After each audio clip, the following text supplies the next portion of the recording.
Hello, sir. What can I do for you? السلام عليكم ورحمة الله وبركاته. أنا وشاهسي إلى خلاص جلس وقال. Excuse me, sir.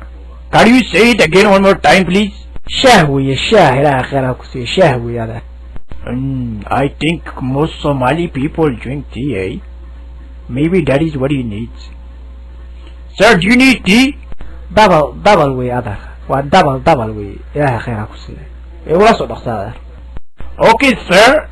That will be $50. واحدة بعتها مجلس هذا. Thank you and have a good day, sir. Thank you, brother. Fair armage.